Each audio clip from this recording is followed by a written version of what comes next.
Hey, what's up, everybody? Happy or not happy? Good morning. Saturday morning perspectives. Will be back next Saturday. Thomas, my co-host, had to do something today. Had to pick up somebody from the airport, so I am going to share a video with you. It's about 42 minutes, and it is from the Senate Elections and House Municipal Oversight and Elections Joint Committee meeting.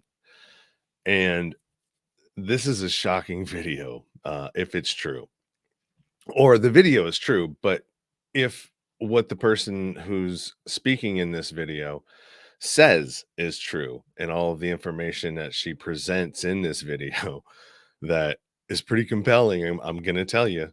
But what I do have to preface before we go into this, because it's has to do with election stuff and stuff like that. I personally don't believe that election fraud exists. And if it does, it's very small and not enough to sway either direction. Direct yourself to the ticker below.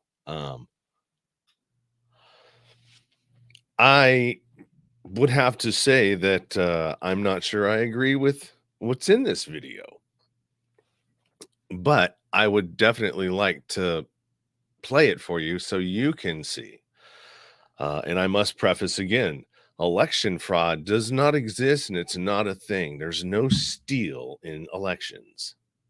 They are 100% legit, and I believe in the system. With that being said,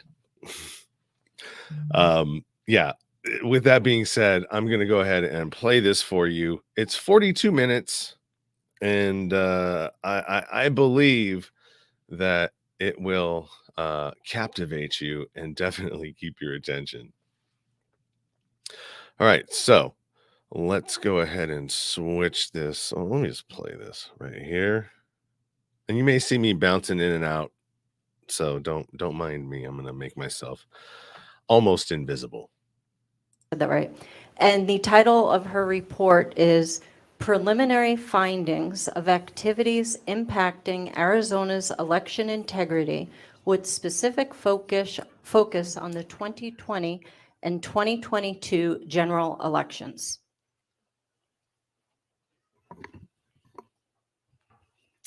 Well, good afternoon, Madam Chair. Good afternoon to everyone. My name is Jacqueline Braga. And speak real close to the mic. Sorry, I apologize. That's okay. So the folks in Show Low can hear you. I don't know if they want to. Or Prescott.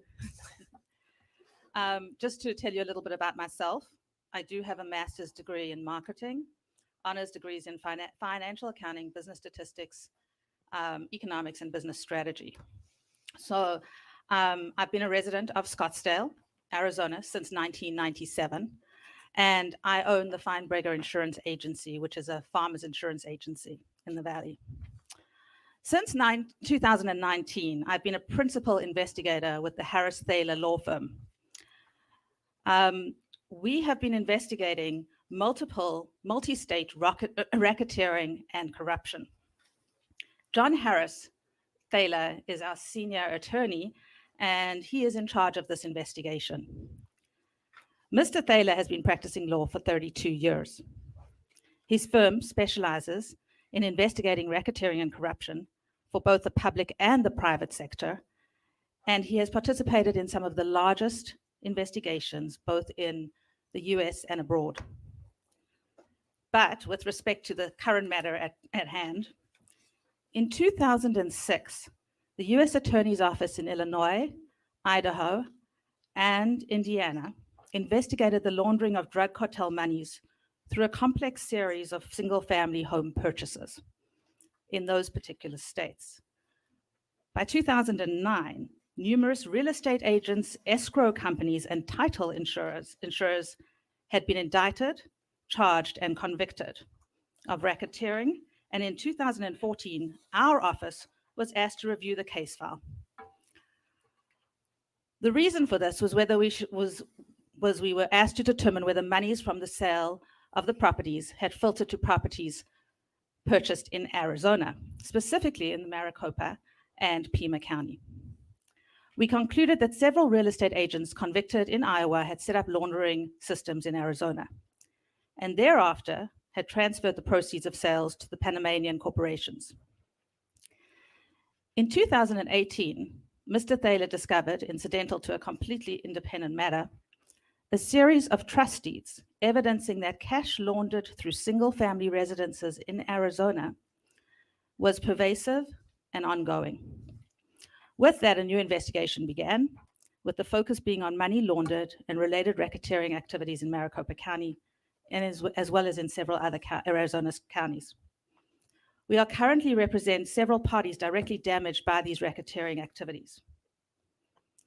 The investigation originally focused on fake notarizations, fake deeds of trust, fraudulent buyers and or sellers of the real property transactions, as well as other companies used in real estate transactions, such as real estate brokers, mortgage companies, title and escrow companies, real estate inspection companies, service companies, and so on.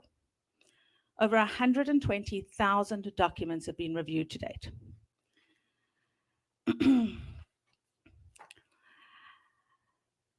These documents have definitely evidenced multiple racketeering enterprises, which include narcotic sales, money laundering, tax evasion, payroll theft, bankruptcy fraud, life insurance fraud, auto insurance fraud, bribing of elected and appointed officials, creating and modifying public record, falsifying professional licenses and related credentials, swatting individuals who pose a threat to these enterprises, and last but not least, election fraud.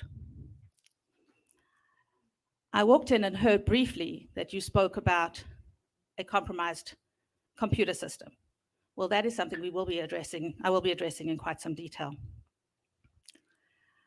I'm going to share with you that which we've uncovered, how we uncovered it, and the conclusions drawn therefrom. I'll also share with you how the racketeering enterprises inextricably are intertwined with election fraud. It is important to note, okay, that our office has been limited in resources and in terms of authority, okay, such as subpoena power. As a result, the conclusions that I'm bringing here to you that we've reached to date are just the tip of the iceberg. As a result, okay, our office stands ready to work with any of the relevant enforcement agencies. Our primary findings were first reported to Governor Ducey in 2022. Furthermore, Thaler has met with attorney generals in 5 states, the FBI, the IRS, the US bankruptcy trustee, and with several US attorneys' offices. Currently, there are active and ongoing investigations in federal and state jurisdictions, and both California and New Mexico have already used our report and taken some corrective action. The final report will include the election fraud and will be completed and published as a book entitled Report to the Governor. This is going to be a book of 300 pages with approximately 3,000 attachments. Excerpts from this book and other necessary documentation will be available on reporttothegovernor.com after this presentation. Our report contains 47 separate filings. I have provided you with a packet, and I do apologize that my assistant failed to number the pages, but pages 11 to 14 show you detail those 47 findings that we have in our report. I am going to just mention a few of those that are very pertinent to this committee.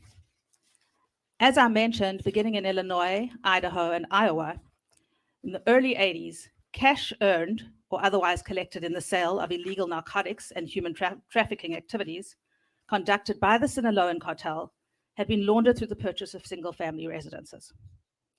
Laundering of this cartel money in Arizona through purchase and sale of the single-family residence began in and about 1994 and focused on new construction, particularly in Santan Valley, Litchfield Park, Goodyear, and Avondale. Cartel monies mostly came from illicit narcotic sales, which include crystal meth, cocaine, heroin, and fentanyl, as well as human trafficking.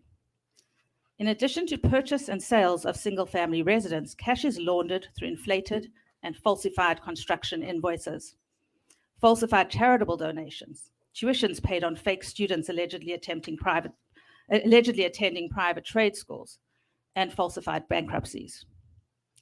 Wells Fargo bankers in Arizona and in multiple additional states have engaged in opening, checking, and direct deposit accounts for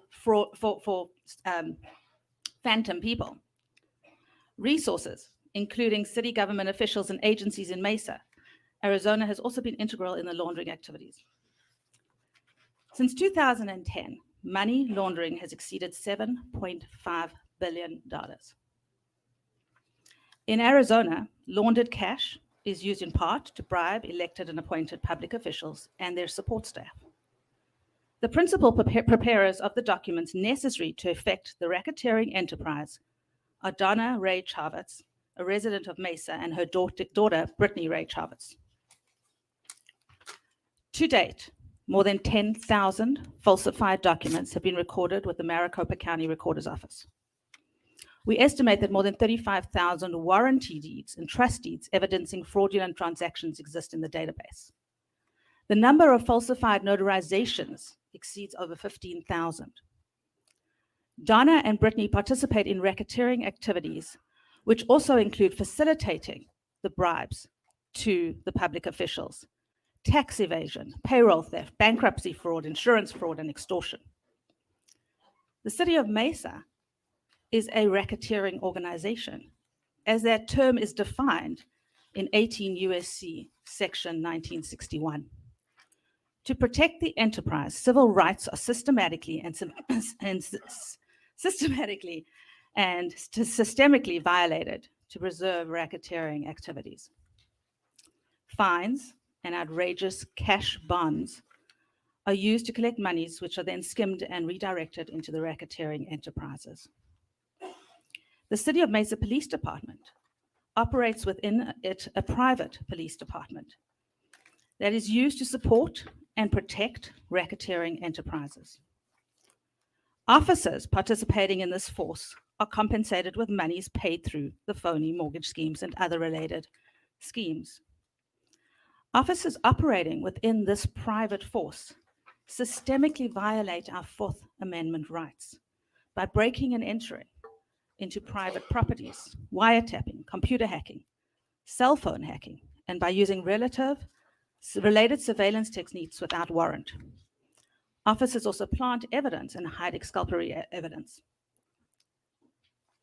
Multiple state agency databases have been infiltrated or hacked, thus allowing falsified documents to be uploaded into them and allowing legitimate documents to be removed. For example, the database for the University of Arizona and Arizona State and Northern Arizona have been infiltrated and hacked. It permits individuals to be given degrees who never attended or graduated from these schools and allows phantom individuals to be awarded degrees, thus lending legitimacy to their existence. Further, state licensing databases have been infiltrated and hacked to permit individuals with fake degrees to permit phantom individuals to have state licenses issued. And these licenses, like accounting or real estate, mental health care, even law licenses, we have seen phantom attorneys registered with the state bar. The Maricopa County database for the Recorder's Office and for the Superior Court were designed in 2014. They were set up for outside infiltration so that falsified documents could be uploaded or legitimate documents removed. Since 2015, hundreds upon hundreds of falsified court documents have been loaded into the database. These documents include falsified default judgments, criminal restitution orders, child support orders, all of these used in swatting activities against individuals posing a threat to the racketeering activities. Since 2004, elections within Pima County and Maricopa County have been manipulated through the infiltration of the county databases, resulting from bribes paid to executives at election service providers, including, but not limited to, principals at Runbeck Election Services.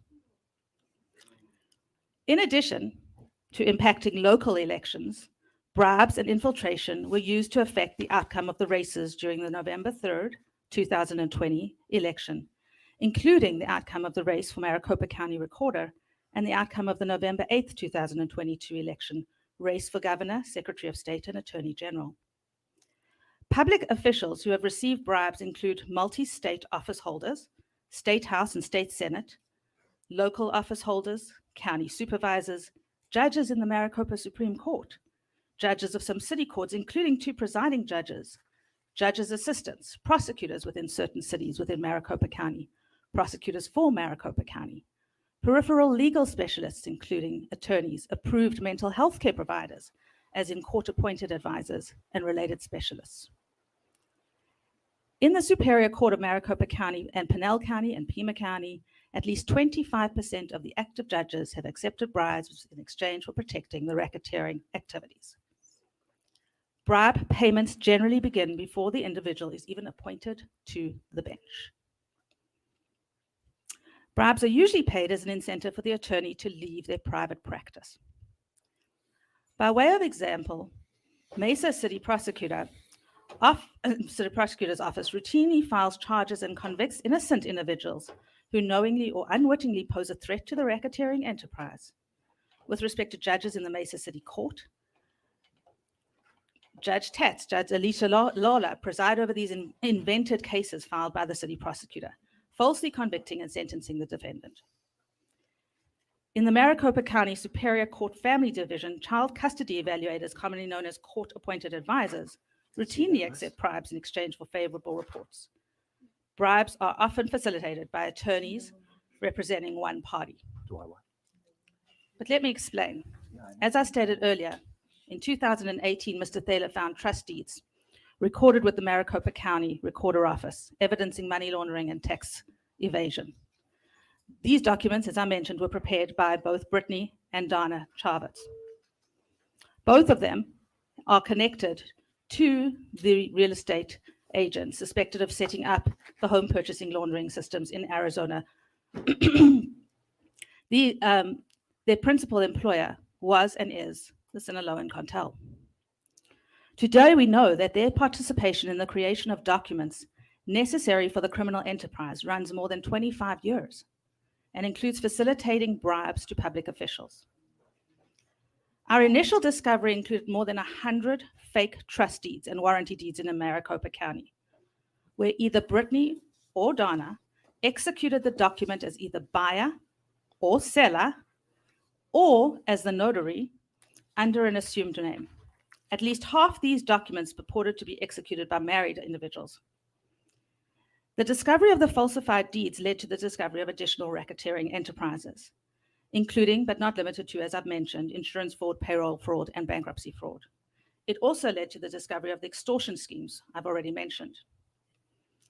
Maricopa County Recorder's Office has at least 5 appointments made by Adrian Fontes, our county recorder, from 2017 to 2021, who are phantoms, non-existent individuals.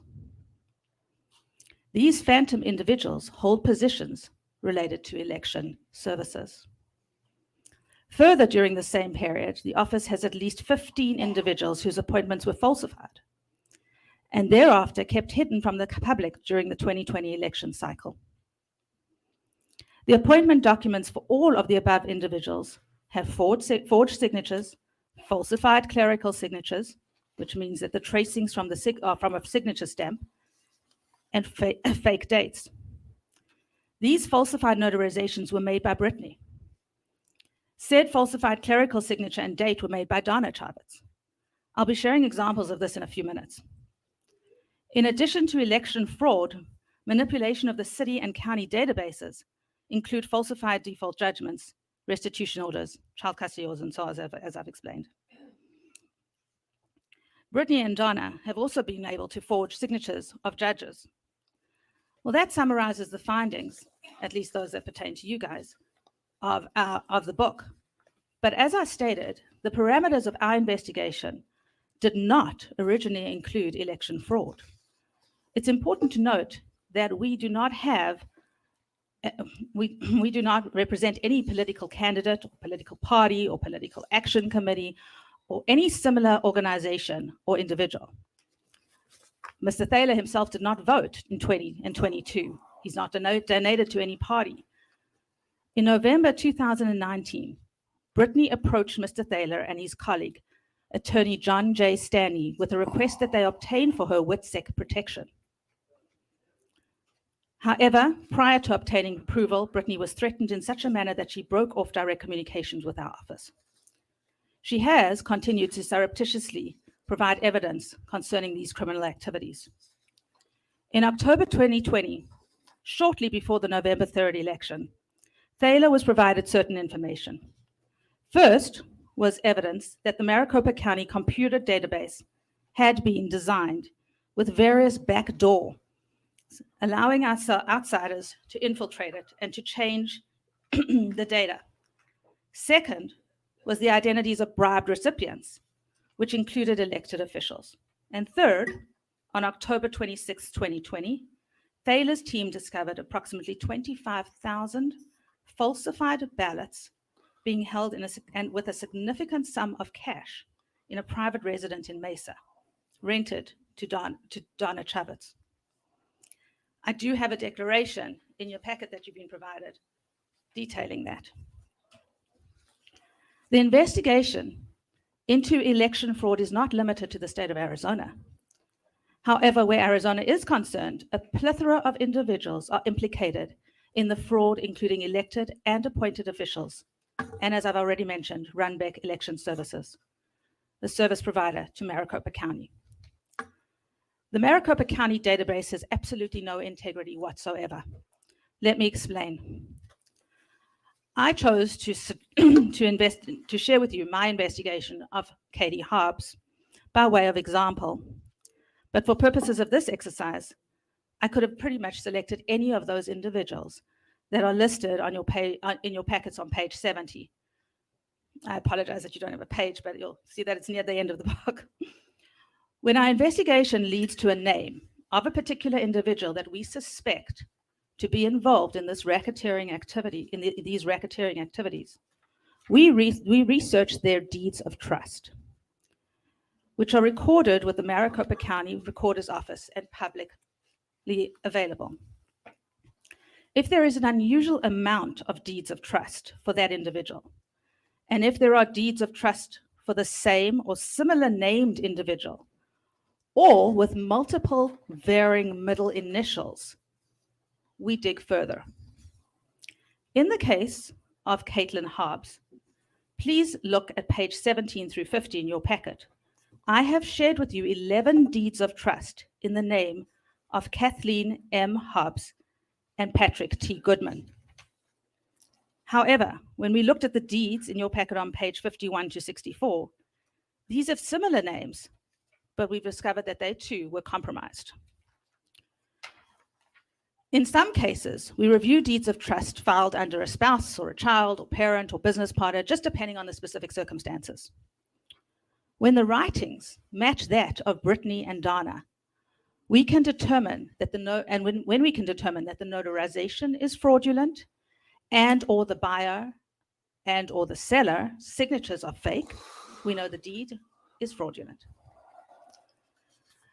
If you look at the deeds for Kathleen M. Hobbs and Patrick D. Goodman, I have provided you with the first signed pages of the deeds. And on page 65 is a comparison of just the signatures. Okay, the pages with some red writing on them for the buyers of each deed. This page will speak for itself. There's obviously some inconsistencies with the signatures for Kathleen and for Patrick. This is apparent to anyone with any naked eye, but we have verified all our findings with a qualified forensic document expert who represents the state of California. Now, let's look at the notaries who signed these deeds. Again, I provided you with a page of all the notary signatures on page 66. Next to this, I provided you with references to pages from our reports that we have from our qualified forensic document expert, where similar writings have been verified as either being that of Brittany or Donna. The only other option is in some situations, there are graphics or traces of other signatures where we can verify that an imposter has attempted to copy an original signature. Linda Mitchell's reports are lengthy. We have over 500 pages in reports. So unfortunately, unless I was going to walk in here with stacks like this for each of you, I could not bring those and give you each a copy, but they will be available to you if anyone wants to email me a request. On page 67, I've demonstrated some other writings on the deeds, which have also matched with pages from our forensic reports. What I provided you on page 68 to 69 is where we delve even further. When you look at the deeds, you will notice that there is a title company and a mortgage company.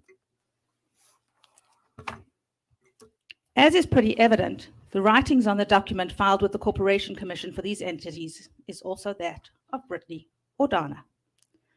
To summarize our findings with regards to Governor Katie Hobbs, taking into account just those documents in her name are as follows. There are 9 deeds of trust in the name of Kathleen M. Hobbs and Patrick T. Goodman, husband and wife, from 1997 to 2021, which essentially means that they either purchased or refinanced a home every 2 to 3 years, which is not statistically not likely, not improbable, but even more so when 6 of the 9 deeds of trust were recorded within the 10-year period between 1997 and 2007, the concentration of which is between 2001 and 2005, which was during Ms. Hobbs' tenure at Emerge, Arizona.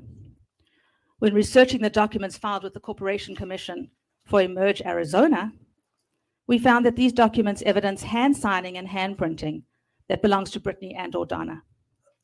If one were to guess, and this is just a guess on our part, Emerge Arizona seems to have been formed as a medium to attract women interested in politics and bribe them through the proper scheme to adopt positions of power and to further the goals and objectives of the cartel.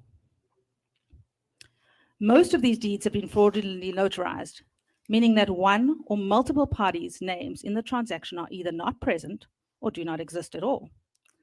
In some, if not all cases, it's evident by page 65 in your packet, Ms. Hobbs and Mr. Goodman's signatures are clearly inconsistent, indicating that the majority of the deeds were created by a different individual who are attempting to copy Hobbs and Goodman's signatures, particularly on the deeds where the notarizations have been found to be fake. We then researched the title companies and the mortgage companies on these deeds of trust. Some of these do not or have never existed. Some do not even exist in Arizona. Ms. Berger, can I ask you to please submit one of these packets to the pages so we can get this put in the record? And then we are going to have to tighten this up and keep it germane to election so we don't exceed the scope of our authority. Sure. Would you like me to finish with my conclusions of that? How much more do you have? A bit. How Let me about finish 3 on minutes? this example, Okay. and then I will go on to more of the election fraud. Okay, so when I said we researched the title companies and the mortgage companies, some do not even exist. What can we conclude by these discoveries? Purpose of having a fake deed of trust is to move cash without it being traceable. A phony mortgage company provides a phony mortgage as the one primary method by which cash is moved invisibly. There are basically only 3 reasons to create a fake deed of trust. If the buyer does not exist, then the mortgage serves as a means of laundering the money. If the buyer does exist, then the mortgage is used to provide the owner of the deed money that is untraceable. And when the person resides in the location of the deed, then that's even more further proof that money is being provided that is untraceable. I can take you through example after example, but in the interest of time, since at least 2004, ballot counts have been tampered with. Our county's current computer database, which was built between 2014 and 15, has been and continues to be infiltrated and hacked. Its architects specifically designed the system with multiple backdoor entry points. These points permit the uploading of falsified documents and the removal of genuine documents from the county system. We have seen Brittany access the database and have an eyewitness to testify for that. Over the past 15 years, Brittany has used her access to load falsified judgments and so on.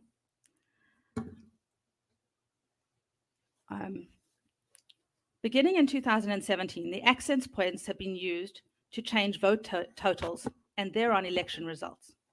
Illegal transfers have been made and provided to Runback and Jeff Ellison. The phony deeds used in the scheme to move money to candidates are created by Brittany. For-profit and non-profit PACs are also created by Brittany and used to move money for candidates. During the 22 election, ballot scanners, printers at 70 precincts suffered changes to their printer settings, despite being tested the night before the election. The changes in those settings were made through computer infiltration, not manually or by some never-before seen error. The uncontrollable ballots were placed in box 3 and allegedly driven to Runback. Witness information provided on October 2020 confirms that more than 100,000 filled-in ballots and more than $13 million were identified by some of our investigators in 2 unmarked rental cars. These vans were loaded with the ballots and cash at a private residence in Mesa and driven to Runback's office. The Runback company, as you know, is operated by Robert Runback. We have found deeds for Runback and Ellison. So I was going to drive home the point, but instead I will move on. We have heard, okay, that the statistical improbabilities of an improbable, outcome with respect to the November 2020 election. Let's look at Andre Fontes and Stephen Riker for the Maricopa County Recorder. Riker's win was statistically impossible. To win... Are you referring to Stephen Richer? Richer, sorry. My apologies. Fontes is a Democrat and was the incumbent. Percentages for Biden, Sinema, and Kelly ran up at approximately a 2.5% margin in the county against their opponents. Richer won by approximately 6,000 votes. This means that 50,000 individuals who voted for the Democratic ticket across the board had to choose the Republican candidate for recorder against an incumbent who never suffered in scandal. Never happened. This was a planned loss. Hobbs would receive the Democratic nomination for governor and Fontes would run for Secretary of State to replace Hobbs. The strategy appeared to have been planned. I have shown you that both Hobbs and Fontes have what we call Brittany deeds, evidencing a strong likelihood that they are bribed recipients. Now, it may seem obvious, but I do feel that it's necessary to explain nonetheless.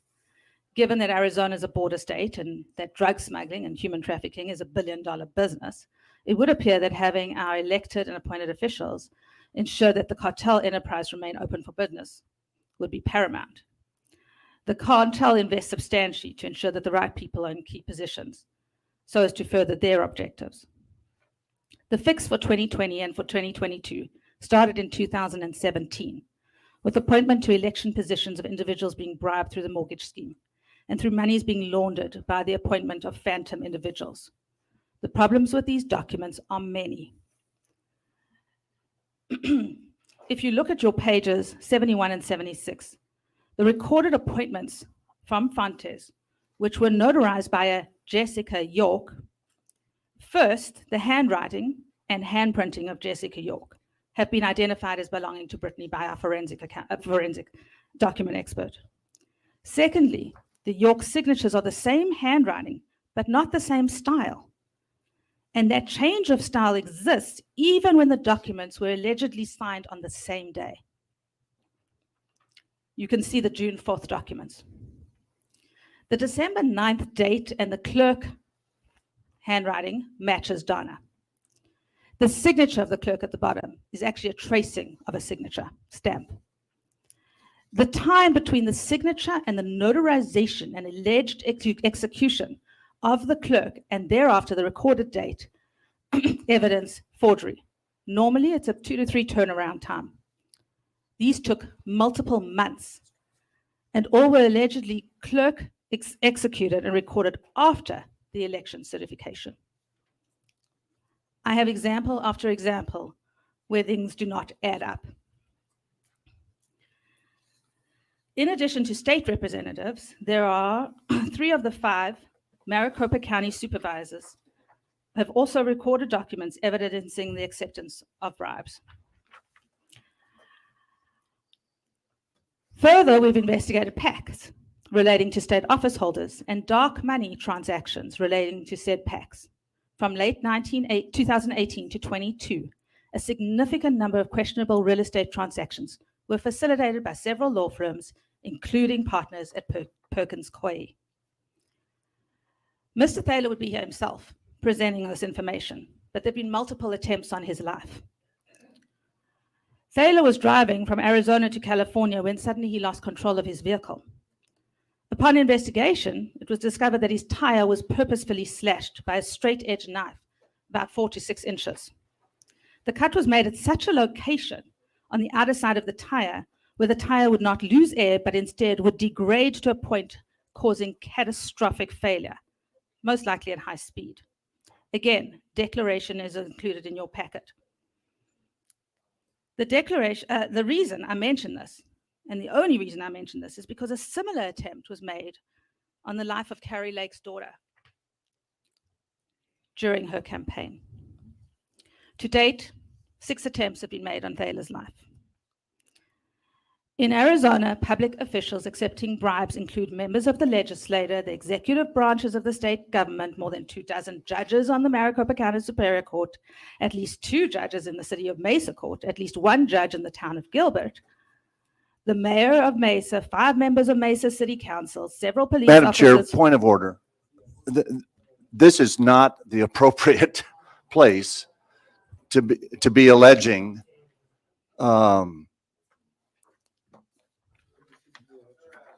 We do have a rule in this chamber that we cannot impugn the motives of other members, as explosive as that testimony was. But that is our rule.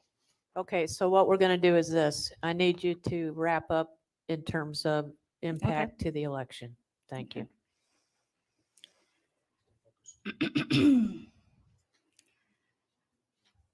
Even though our investment covers multiple states, okay, Thaler and our team have interviewed over 30 witnesses in Arizona. Several individuals in the public officials list have cooperated with the investigation. The team has collected and reviewed more than 120,000 documents, as I've said. Okay. The immense data that we have collected will assist enforcement agencies investigating the election fraud. Further, the data we have collected and the connections we have found and the vast details of this entire investigation will lead enforcement agencies to those participating in the frauds and will help you restore election integrity within our beautiful state. Thank you. Thank you. And my first question is, to whom have you given this data other than to us today?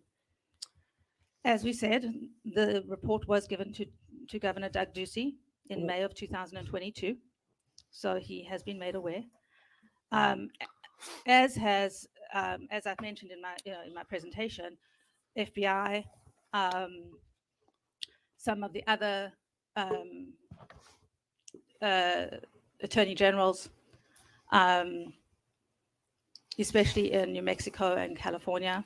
Thank you. Okay. Madam And- Chair, Ms. Brager, how was this given to Mr. Ducey? Was it by you personally? No, it was not given by me personally. It was given by one of our team members. Next question. Yes, Representative Jones? Madam Chair, Yes. Ms. Brieger. Brigger, Brigger, would thank you you. give this to the Arizona Attorney General? Madam Chair, Mr. Pirelli, we have not yet presented this to the Arizona Attorney General. We do know that Governor Ducey did share this with the Attorney General at the time. How do you But- know that? Yeah, how do you know Because that? he shared that information with Mr. Thaler directly. But I personally have not given it to our Arizona Attorney General yet. Madam Chair, Ms. Brigger, was Mr. Thaler the one that gave this to the governor? No, not directly, because Mr. Thaler is not in Arizona. So how would But Mr. Thaler know that Governor Ducey shared this with the Attorney General's office? Because the Governor Ducey and Mr. Thaler were in contact. Next question, Representative Jones. Madam Chair, ma'am, thank you so much for coming. You're very brave, in my opinion.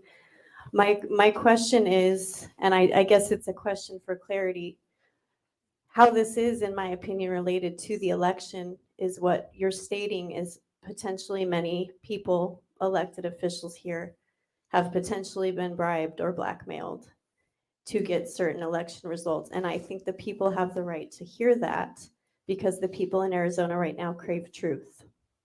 Is that, am I understanding clearly? Yes, you are, absolutely. And that is exactly why I'm here today. I think that we have gone round and round and round with the concept of election integrity, but nobody is willing to actually speak the truth of how did our election get compromised, and as in nuts and bolts. How, what happened to actually compromise our elections and compromise the integrity of our state. Madam Chair, may I? Yes. Madam Chair, Mrs. Berger, may I ask, what political party are you? Oh, excuse me, Madam Chair. I'm unaffiliated. Madam Chair, follow-up. Madam Chair, Mrs. Berger, how long has it taken for this information to be compiled, and how many people worked on this team? Madam Chair, this information was compiled over approximately 3.5, 4 years. And we have had approximately 5 to 10 people at any given time, because it hasn't always been a consistent, working on this investigation. To that point, Madam Chair, Go ahead, Ms. Brigger, Senator. Madam Chair, Ms. Brigger, when did you say this was presented to Governor Ducey? Madam Chair, Go ahead. May 2022. Thank you.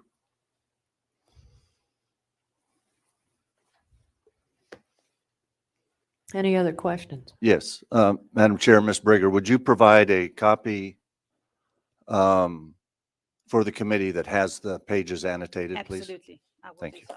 I apologize. It was very difficult to, I do. you kept apologize. referring to page numbers, but none of the pages have any page numbers. so- As I said, I did apologize at the Thank you. forefront of this presentation, but I shall do so. Any other questions? questions from the dais? I have a question. Go ahead, Ms. Senator Bennett. Madam Chair, Ms. Brigger, how is it that you were invited to address the committee today? By whom? I was invited by by Representative Harris. Thank you.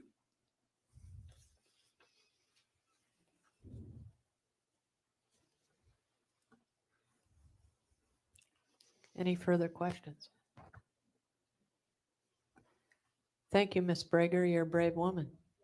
Thank you, Madam Brave Chair. woman. Thank got you, my- very y- brave. You got my attention.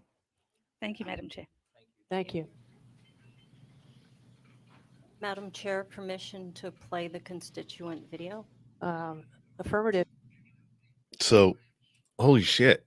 If that's legit, that explains a lot. But like I said, election fraud doesn't exist, and we should trust our electoral system and everything about it. Our government always has the best intentions for us and wants to keep us safe. So anyways, Keep it 100. Stay true to yourself. Everything else, man, is just noise. Oh, darn it. Come on. You've been listening to the Nowhere to Go podcast. Sean is a single dad, a union blue-collar guy. Spent time in federal and state prison for drug trafficking and fraud. When he was released from prison in 2006, all he had was clothes on his back, a bag of mail, and some paperwork. Since then, he's turned his life around and shares the struggles and successes on this podcast. We hope you enjoyed the show, and we hope you were moved to connect to the show. Book a guest spot for merch, Patreon, PayPal, and social media links. Go to linktr.ee/nowhere to go. On Instagram, at Nowhere to Go, but Up Now. On Twitter, at Up Now. On the YouTube channel, at Nowhere to Go, but Up Podcast. See you next time.